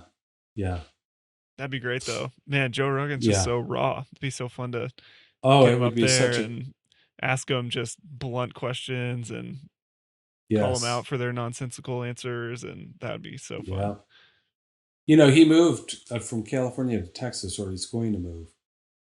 Yeah, I Um, think he did already. I yeah, think he's yeah, got he a did new already. studio set Yep, up there, and yep.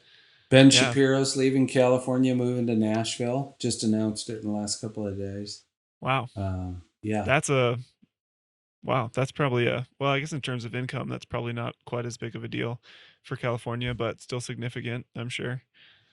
Oh, it is significant. I mean, taxes that you pay when Hmm. you're making a lot of money is significant. Man, Yeah, and I mean real estate and all the regulations. People hmm are just like, yeah, we're done. yeah, We're done. man. Did you hear? What reasons did they give for like how did they get really specific, or that just in general they're like, we're not feeling it anymore? No, I mean they were pretty specific about the safety, the security there, the governing the taxes. Um, the lockdowns are just endless there. Like Hmm. they have not come out of lockdown. Yeah. Um, and I mean, for a long time, they had a very small caseload. For a long time, I Hmm. mean, for a state of 40 million people, they had very low numbers for a long time. So I think people are just done. It's like Yeah. the exodus out of New York City, Hmm. because they keep passing more and more foolish laws and dropping cash bail. So it's not safe on the streets. I mean, Yeah. if you get arrested for a violent, seditious act, rioting and burning a building, and you're out the next day on no because they have no cash bail. Um, these aren't safe people Hmm. doing these kind of things. Right. You know, Yeah. yeah. So safety and security were a big issue, Mm. and onerous taxes and regulations. So Are income taxes, state taxes, that much higher in California? I think so. Cost of living is extremely high, Yeah, that too. which is kind of shocking because, like Hawaii, I can understand. Alaska, they're hard to get to, so you have to Right. ship everything there that isn't produced there. Hmm. But California, they produce the vast amount of produce for Yeah. our Yeah, that's country. true. Yeah, so That's weird. and produce costs more there than it does here, and they're shipping it from California to here. It just makes no sense. I Huh. mean, milk and everything. You check the prices in LA compared to Kona, Hawaii, and they're the same. Yeah. Except Kona, Hawaii has to ship it across on a freighter. Yeah. So you understand the 2,300 higher miles prices. Yeah, across the ocean. yeah, yeah. Wow. So it's crazy. So, what's any predictions for the rest of the year? Election predictions, COVID lockdown predictions. Goodness. I've never been great at predicting. I have a feeling that Trump is going to win. Just the way it's going right now, the polls are so tight, Hmm. and the polls are always wrong when it comes to him. Um, Wait, are the like polls tight? I it's thought wasn't he getting oh crushed in no, the polls? they're tightened up big time. In fact, Oh, really? one of the latest polls has Trump leading nationally by 1 point. Um, Oh. Yeah. And if you do a lot of research on some of these polls, there's more Democrats than Republicans in the polls. Mm. And um, the fear of people actually sharing what they believe in this environment, cancel culture, Yeah. threats, they're not honest. Hmm. People aren't honest about who they'll vote for. And if you look at the polls with Hillary, she was leading much higher than Biden Yeah. Hmm. now. So there's that silent majority, the people who will vote for Trump but will never say it. Hmm. So I think he's going to win. Um, I think the whole mail-in ballots is going to make it a little challenging, a lot of legal challenges, unless he wins by a landslide, Yeah. uh, Hmm. which a lot can happen. We're what 45 days out, so a lot can happen in that amount of time. There's always October surprises. Yeah. Um, Man, yeah. hopefully at least a couple debates can happen in that time. Yeah, I don't know if that's going to happen.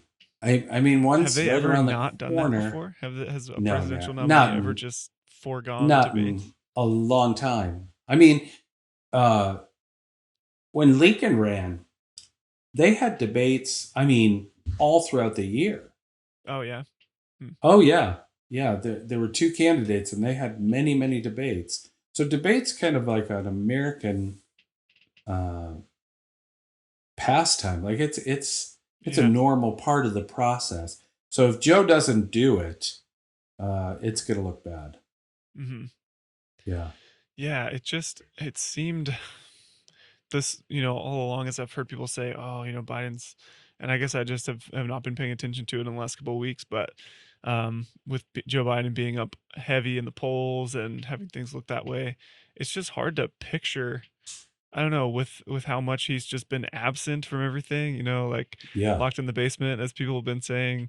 Um, Hard to imagine him having enough support to really get it done, but Well, the big polls that are really mattering, and they're measuring it in Florida right now because it's one of the big deciding states, hmm. is Trump's way higher on Hispanics and blacks than Biden, and those are two big factors. He is really. Yes, yes, Oh, specific in yes, Florida, not maybe not yeah, in nationally. Florida, Okay. but it's well known that if Trump uh, gets even 15% of the African American vote, it's a done deal.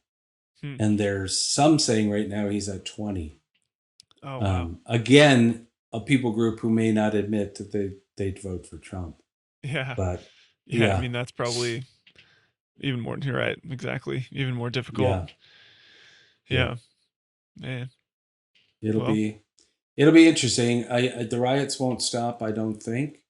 Um, and I think if I don't think they'll stop no matter who gets elected, because hmm. it is an intimidation and it's not working with Trump, but it might work with Joe, and he would lean even more to the left Hmm. and in socialist demands.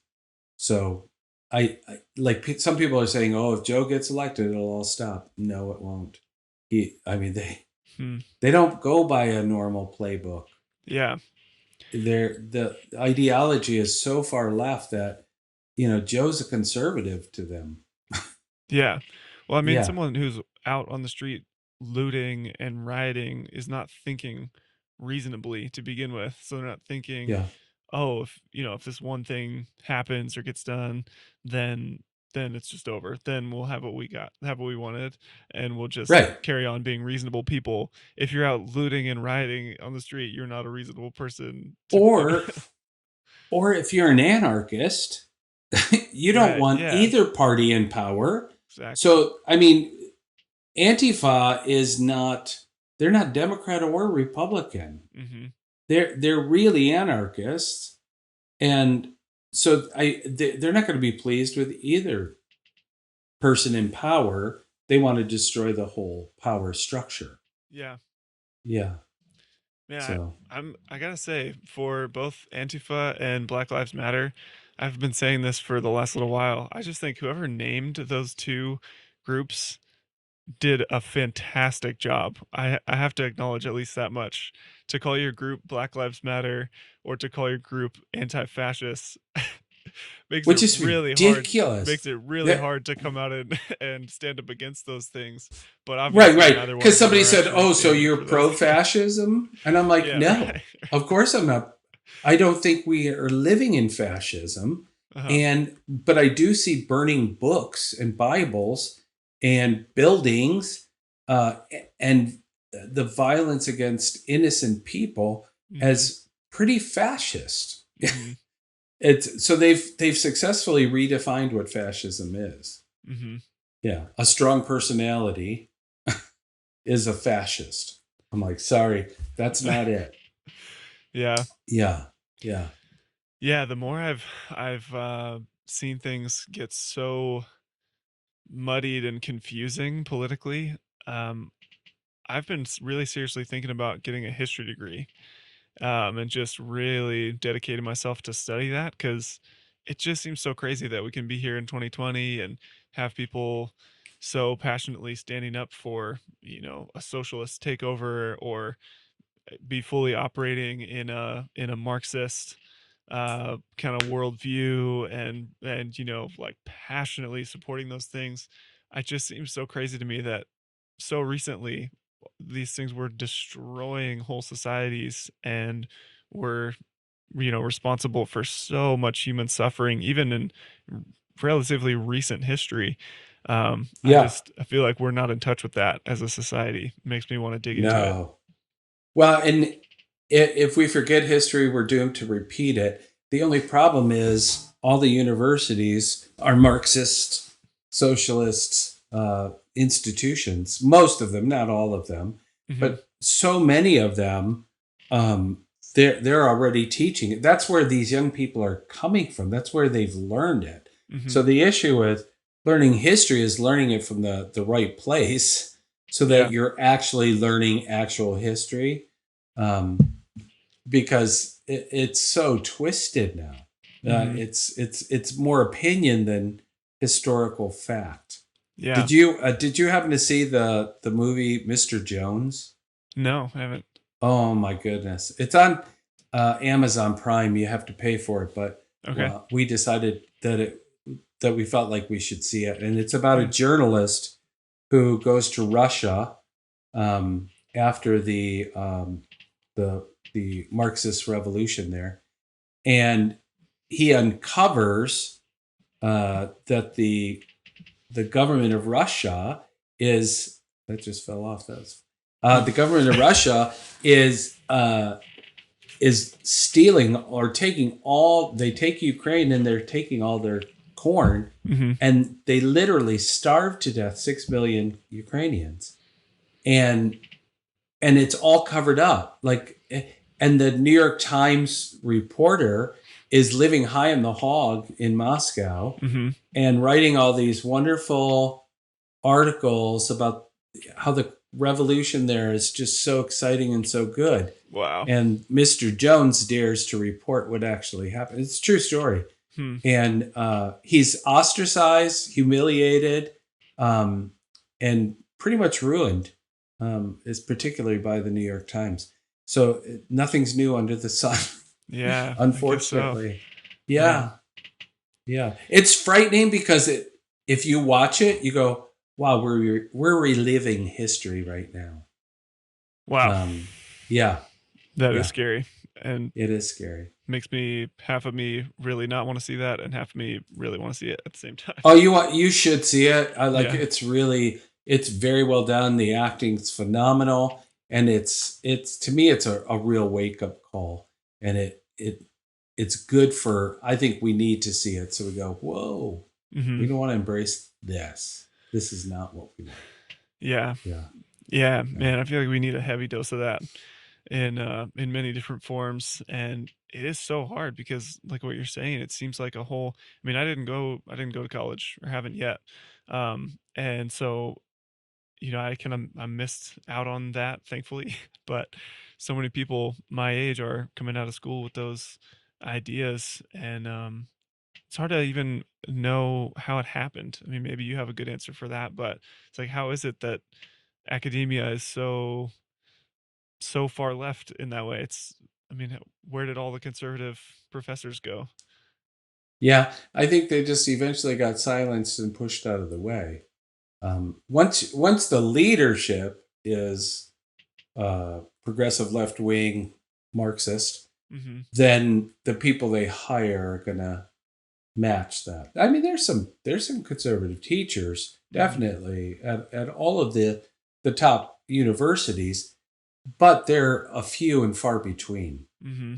And so the influence is very much towards a liberal progressive Marxist um, mindset.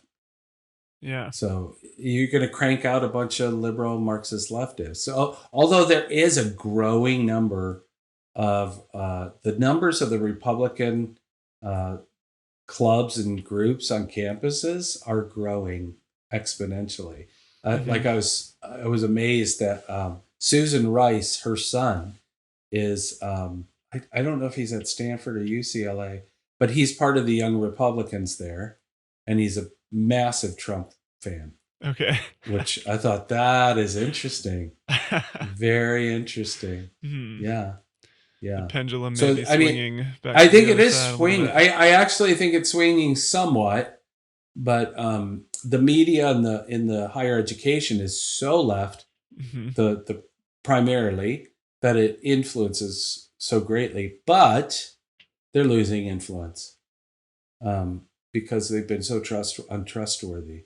Hmm. Like I think it's kind of interesting when you look at Trump's approval numbers and they're like, oh, it's only 48%.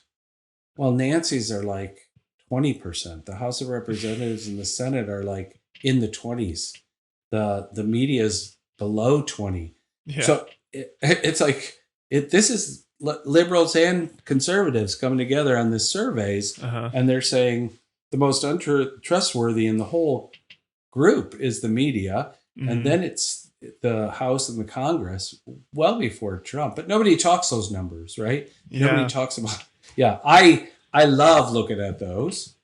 I'm Yeah. always searching out. Okay, what are the polls on this influential body, and what's the Hmm. polls right now on Nancy Pelosi in particular? You know, Yeah. and they're not good. Hmm. They're not good.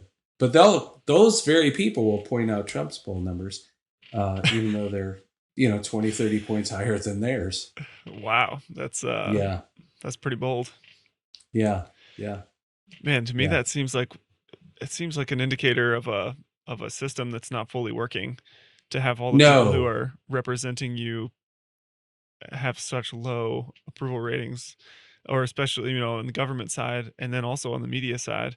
I mean, man, 20%? That's yeah, that's crazy. That means most people, I mean, in one sense, I guess at least people realize that the media is not trustworthy for the most part.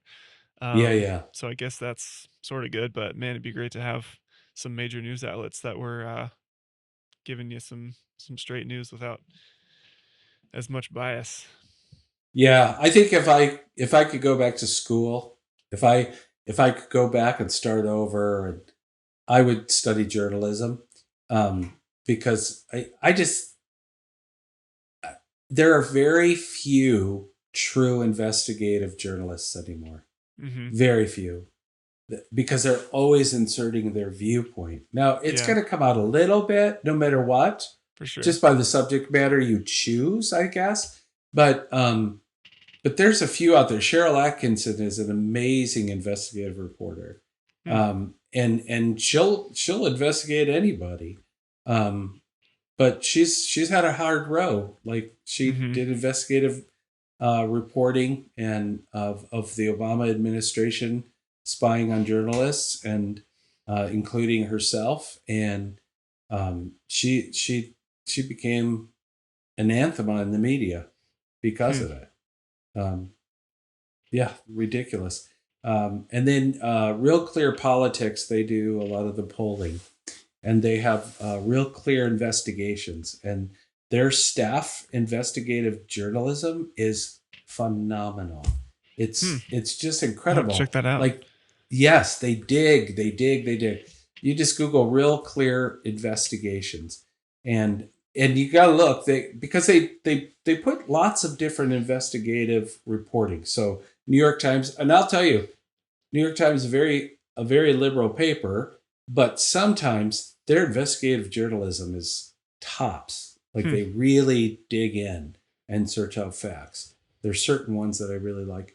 They'll do Washington Post. They'll do um, the Federalist. They'll all these different, but then they'll have their RCI investigators. Oh, Those are okay. the best, the Huh. very best. I love it. Nice. Awesome. Yeah, Good to know. yeah, Excellent tip. yeah, All right. Well, this was really fun.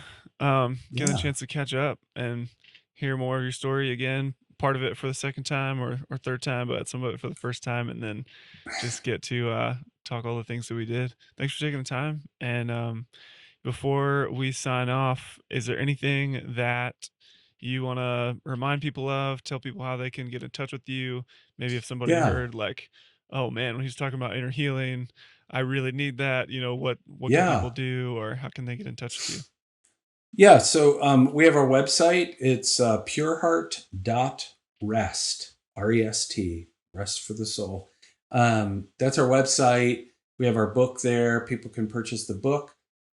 We also offer week long where people come and stay with us for a week. They're called intensives.